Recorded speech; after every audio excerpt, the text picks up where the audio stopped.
Hello, I'm Dr. Eileen Serlin.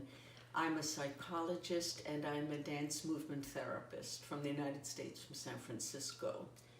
I've been invited to come talk to you and share some of what I think might be helpful as you face this very distressing virus and all the consequences that you're living with today. I have been in China. I've been working in China since 2008, both as a psychologist and as a dance movement therapist. We have a training program at the China Institute of Psychology in Beijing. So there I've really come to very close professional, personal, collegial relationships with some of the psychologists who have invited me to offer some input into the situation to be of any help. I come as both a psychologist and a dance movement therapist because I do believe that some of the things that should be very normal for people who are dealing with life-threatening challenges, facing death, facing not trusting others. Are you going to get contaminated? Do you feel paranoid? Do you feel scared? Do you feel depressed? Do you feel confined with your family? You feel frustrated? So these are reactions to be expected. And I guess the question is how best to deal with it. So I understand that there's a very hardworking hotline in place, and a lot of the counselors and psychologists whom I know are busy offering services night and day. What I'd like to be able to offer, and which may be in addition to this, are some embodied practices that I do as a dance movement therapist, because much as the thinking and the emotions feel like they're in the mind, they're really in the body. So tension and frustration and fear of touching or being touched are obviously, the body needs to relax and feel secure again, and to develop the strength and the confidence to heal and feel secure at times when the world is moving fast around and it's full of uncertainty. I remember actually when I worked during the earthquake here in San Francisco, one of the things that parents would ask me all the time, or the media, was what to do about the children. The children always saying, Mommy and Daddy can control everything and keep us safe. And what happens when Mommy and Daddy can't? It may be that your child is asking these questions now, but there's a truth to be faced, which is life is not always certain and stable. All the more reason to be able to say we do our very best. It usually is sometimes, though, we have to find our own strength and our own resiliency and our own stability in order to better face the inevitable challenges that life faces. So this talk will really focus on some embodied way of cultivating that kind of resilience and stability in the body. The first thing is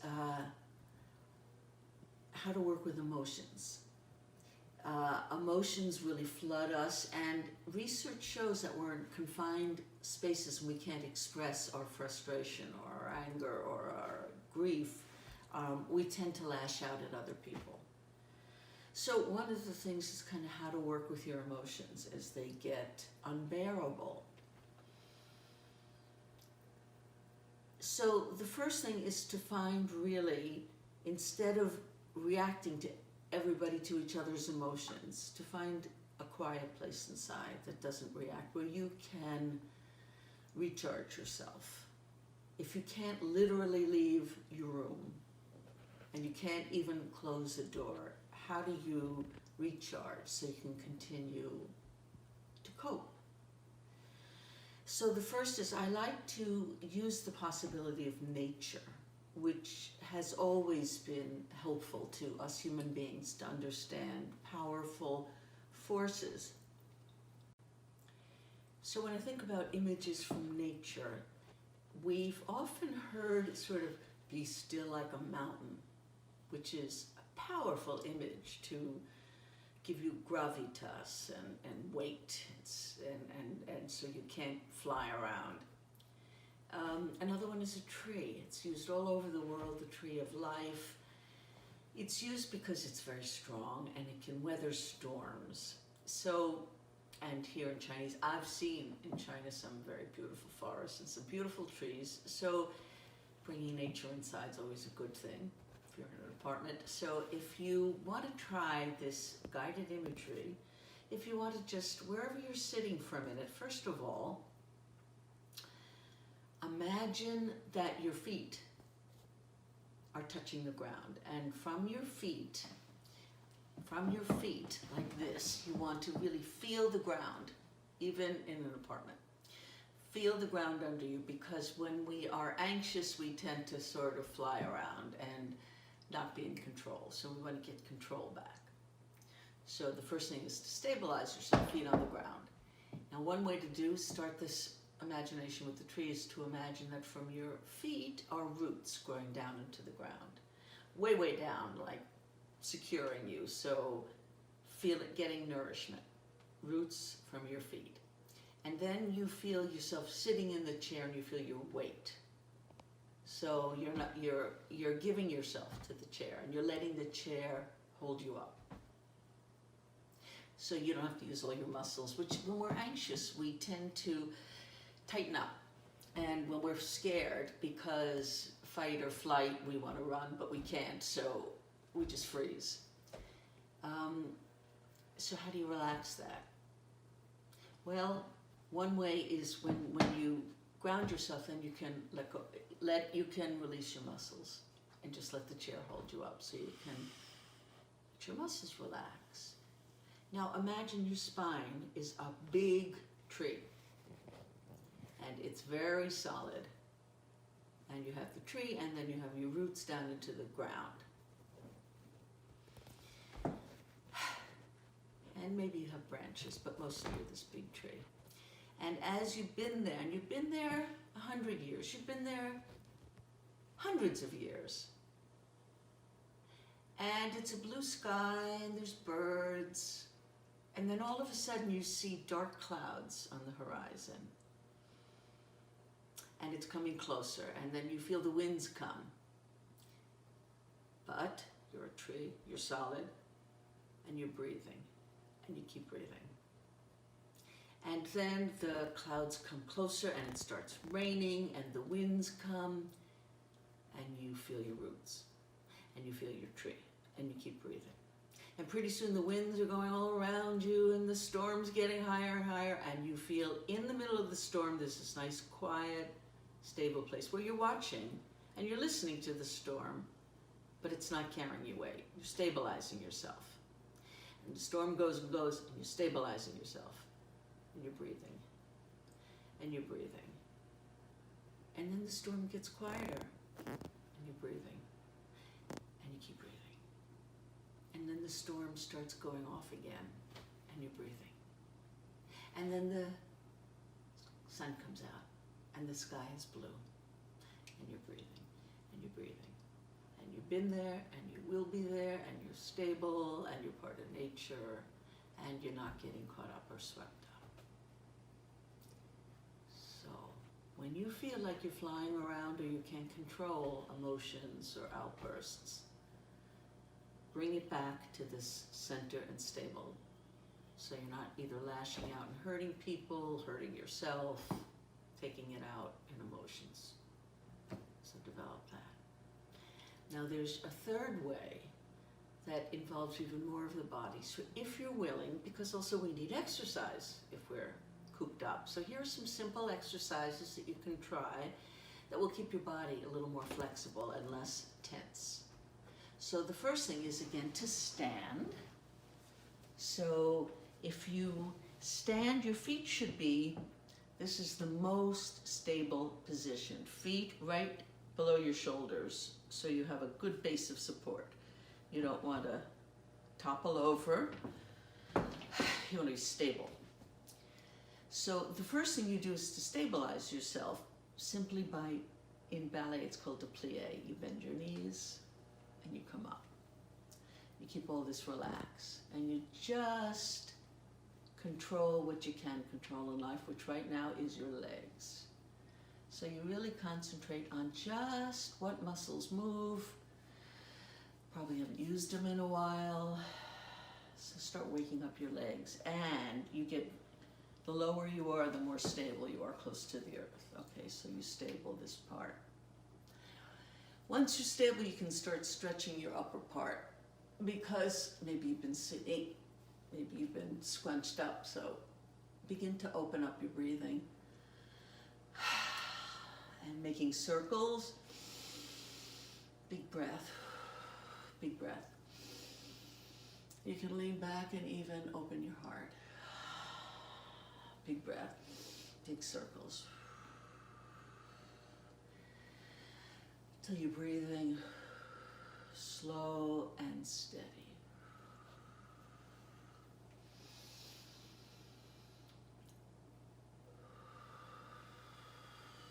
Feel your own rhythm, your own breath. In and out.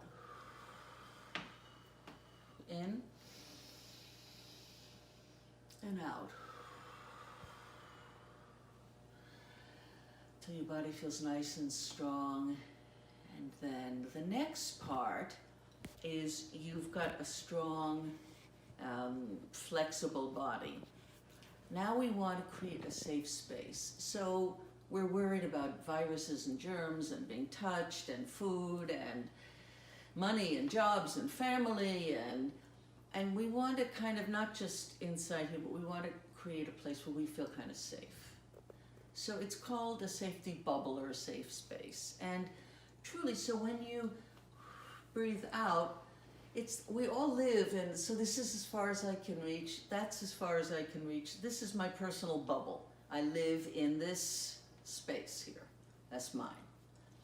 And we all need privacy, we all need our space. So when you can find this much room, just feel and take up your space. And you can actually take some time. It's a good way to stretch, it's like a bubble. Just feel how far you go in all directions.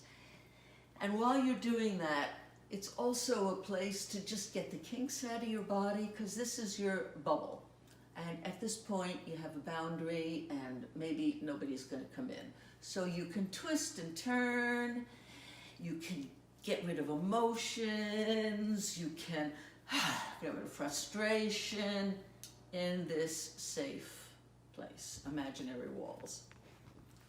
So that's the next. Take advantage and just see how you need to twist and turn and wiggle. Okay, safe space. 3 is you live with other people. And if you go outside, there's other people. So how do you have your safe boundary? Well, you can pretend like there's a door. You can invite people in, or you can push them away. You have some control over this boundary. So if people are coming near you, you can say, slow down, please. Or you can say, hey, wait a second. Or so you can control somewhat what comes in, what comes out. So we try that. Once you know how much room you take up, then it's like your little house. You decide who's in and who's out. And you can literally push away, or people. Just say, I need a little time, or something. But you can decide who's in, who's out, and when. So those are the 3 things. Stabilize yourself. Begin to stabilize and make safe the space around you. And then 3, sort of control the border. And use your body. Hopefully you'll feel better.